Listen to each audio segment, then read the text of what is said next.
এখানে গণেশ টপ, যেটাকে MG top বলা হয়, 14,800 ফুট। এখন 14,800 ফুট উঁচুতে আছে। পোষপত্রী 13,500 ফুট, পাঁচতারানি 11,500 ফুট। আমি 14,800 ফুট মানে প্রায় 15,000 ফুট উচ্চতায় আছে। কেদারনাথের উচ্চতা ক্রস করেও 3,000 ফুট বেশি উঠে পড়েছি। কেদারনাথ 12,000 ফুট উচ্চতায়, অমরনাথ 15,000 ফুট উচ্চতায়। আমি 14,800 মানে 15,000 ফুট উচ্চতায় আছি। চলেছি ওই গণেশ টপের চূড়ার দিকে। হর হর মহাদেব, হর হর মহাদেব, হর হর মহাদেব।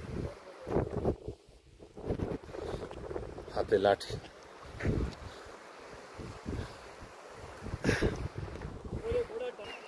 हर हर महादेव।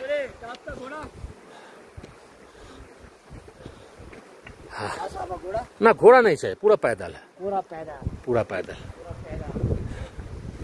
घोड़ा फोड़ा नहीं चाहिए।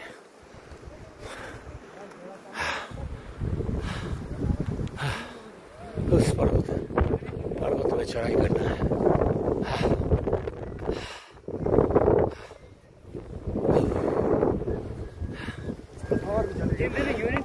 वाबल टप छोड़ के चलाया अभी गणेश टप की तरफ। जय भोले।